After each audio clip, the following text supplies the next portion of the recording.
Fala galera, tudo bem? Galera, seguinte, se você ainda não me conhece, meu nome é Alex Augusto, eu ajudo bancários a passarem na certificação CEA em 28 dias e a gente está começando mais um pré-prova CEA, tá bom? Lembrando que todas as questões que a gente vai praticar são questões que caem nas provas, têm caído constantemente conforme o feedback dos alunos. Então não vacila, já pega papel e caneta, pega sua HP que tem alguns cálculos bem tranquilinhos e eu já vou abrir aqui as questões para a gente começar a praticar. Antes de começar, não esquece, a gente está no YouTube, então deixa seu like, se inscreve, ativa o sininho, compartilha para aquele seu amigo que também está estudando para a certificação CEA e quer mudar de vida, beleza?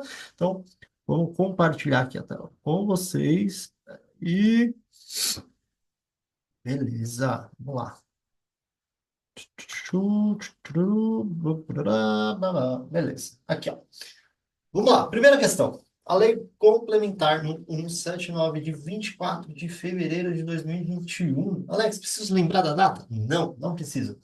Definiu os objetivos do Banco Central do Brasil e dispondo sobre sua autonomia e sobre a nomeação e a exoneração do presidente e de seus diretores. Segundo esta lei, o prazo do mandato do presidente do Banco do Brasil e de seus diretores será de. Então, o que que acontece, né? Desde 2021, percebeu-se que havia muita intervenção política no Banco Central. O que que é isso? O presidente da República escolhia o presidente do Banco Central e, cara, ele podia demitir ele a qualquer momento. Ou seja, qual que é a principal função do Banco Central? É controlar a moeda, né? Controlar a economia ali através da taxa básica de juros, através da Selic, tentar controlar a inflação. E aí, o que que acontece?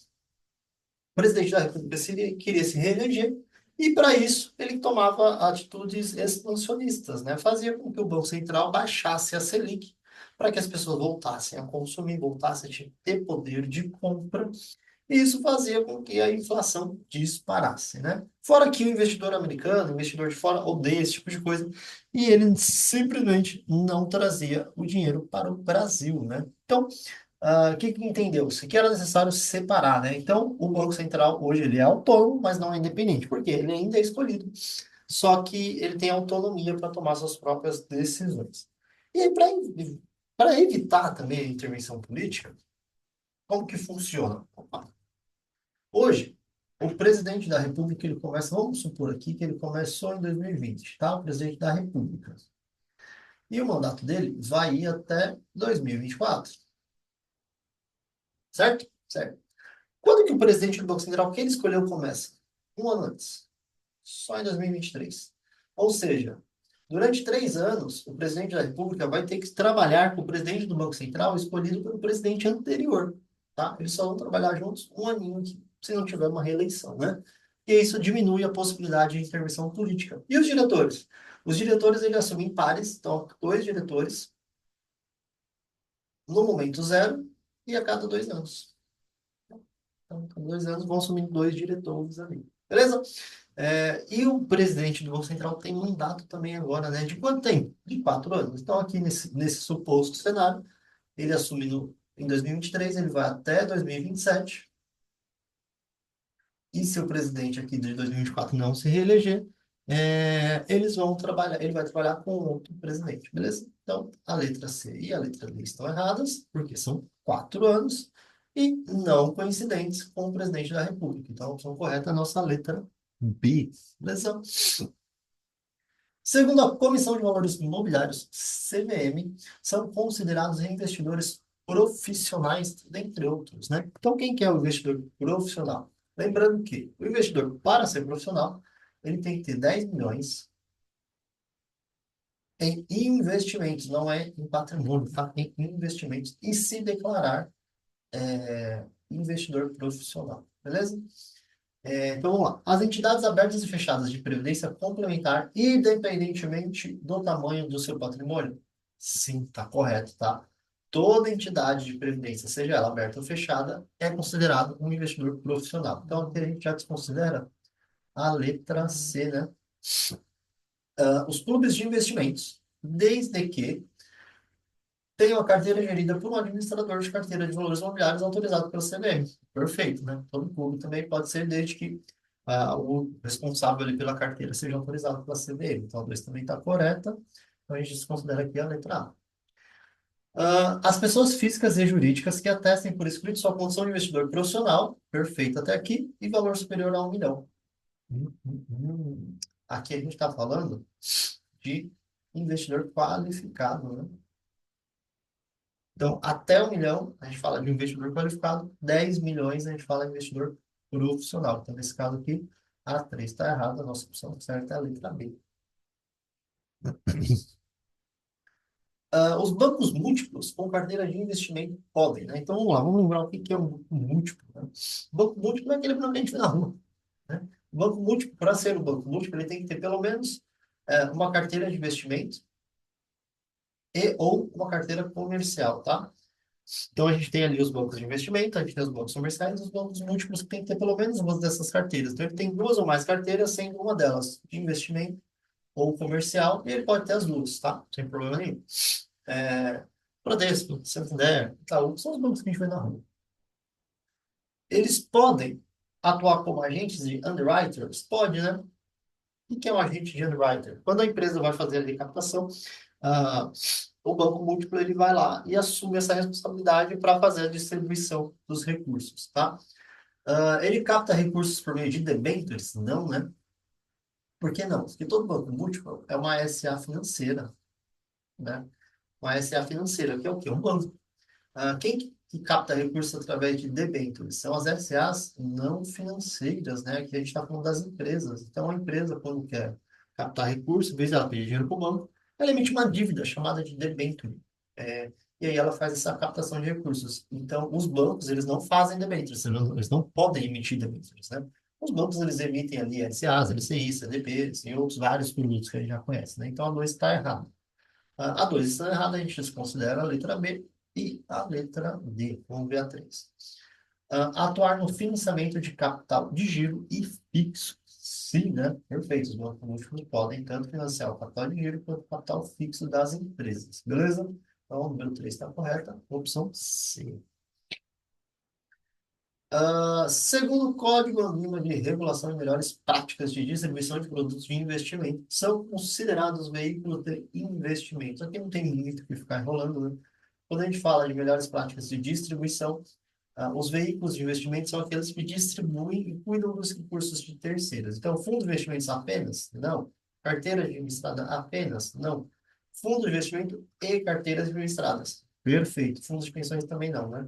Então, sempre quando a gente fala de fundo de investimento e carteira administrada, a gente fala, a gente entra ali no código de distribuição, beleza? A opção correta é a nossa letra C. A TR, taxa referencial, é uma medida considerando. Vamos lá, como que a gente chega na TR, né? Para chegar na TR, a gente pega a TBF, taxa, a TBF, e aplica um fator redutor. Depois que a gente aplica esse fator redutor, que a gente tem a TR, né? E como que a gente tem, como que a gente, como que é composta a TBF, né? Ela é composta através de títulos públicos federais. Quais são esses títulos? As LTNs, né? Então, a gente pega ali a média das LTNs, gera-se a TBF, aplica-se o fator redutor para chegar na TR, tá? Então, vamos lá. A média das operações realizadas no interbancário? Não, né? A média das operações seria a TBF. A taxa média de todas as operações ativas e passivas dos 30 maiores bancos comerciais? Nada a ver, né? A taxa média de todos os títulos públicos pré-fixados de até 60 dias? Também não. A taxa de juros negociados no mercado secundário com LTNs, exatamente, letra B, né? Então, se a gente usar as LTNs para calcular a TBF e aplicando-se o fator redutor, a gente tem a TR, então a TR é uma medida que vem ali a partir das LTNs, né? Beleza. Em uma reunião de trabalho, os técnicos do Banco Central do Brasil discutiram 4 medidas de política monetária e fiscal que podem ser adotadas. Beleza.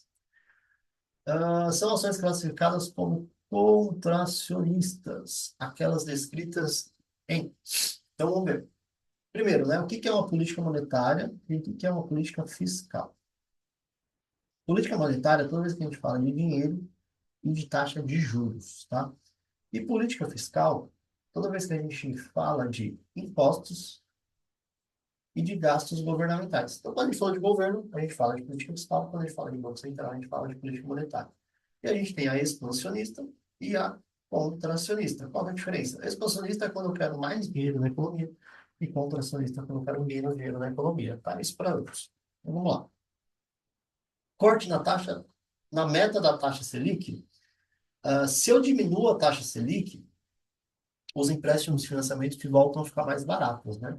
Isso faz com que as pessoas consumam mais e entre mais dinheiro na economia. Então, corte na Selic é uma medida expansionista, né? É uma luta errada. Então, a gente já desconsidera que é a letra A.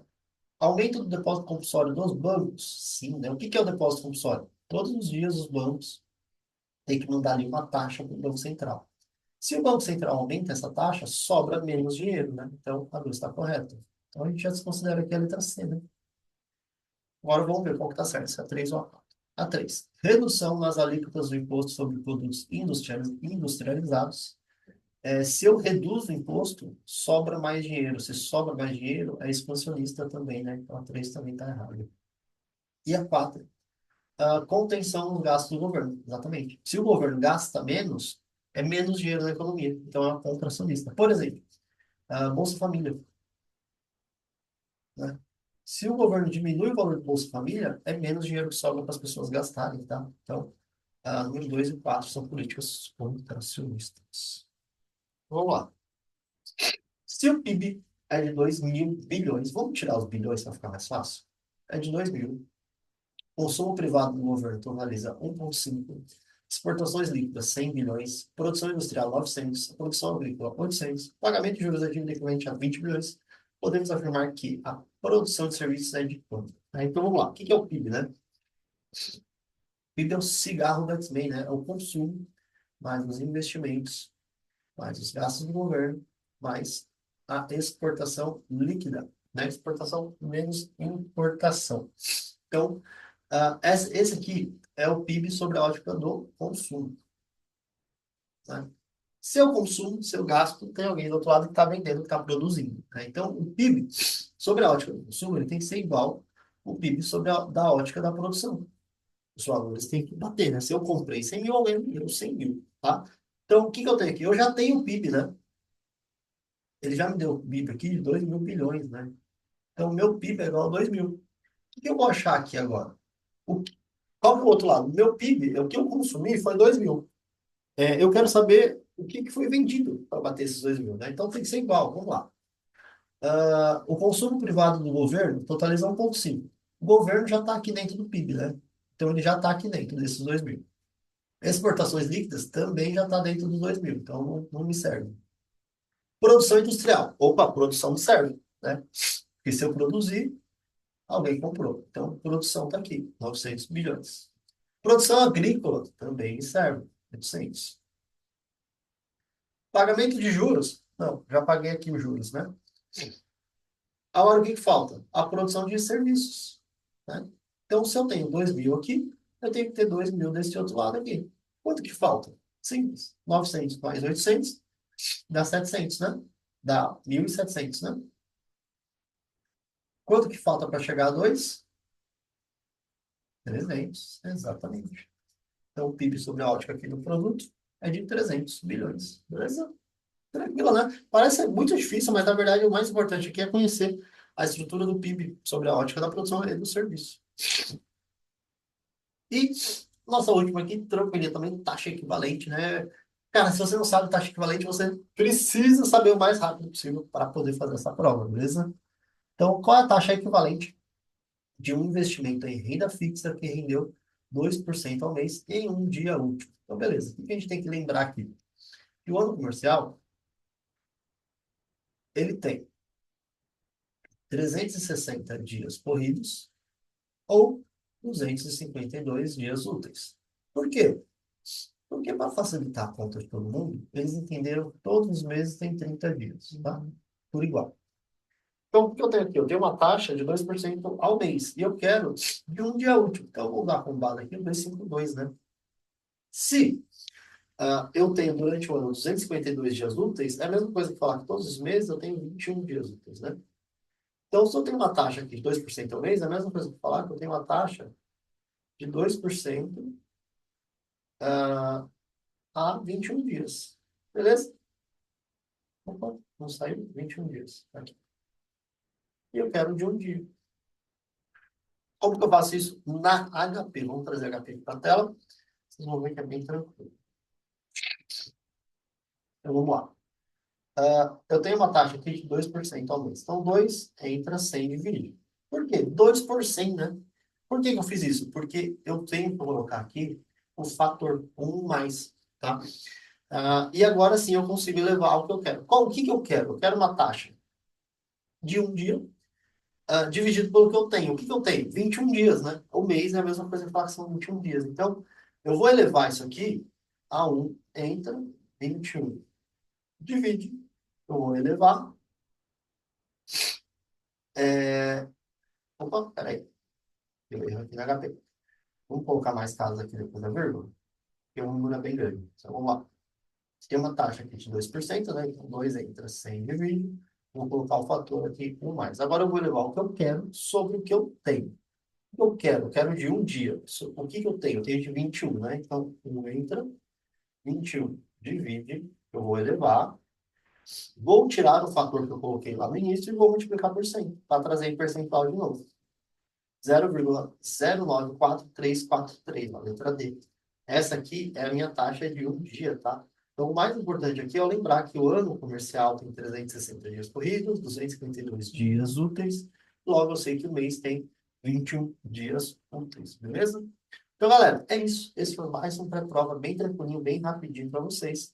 Não esquece que semana que vem a gente vai trazer mais questões de prova sempre atualizadas, beleza? Então, se você ainda não fez, se inscreve, deixa o like, corre lá no meu Instagram também, que todos os dias eu posto conteúdo e te ajuda a chegar na certificação séria, beleza? Então é isso, tamo junto, fiquem com Deus, valeu!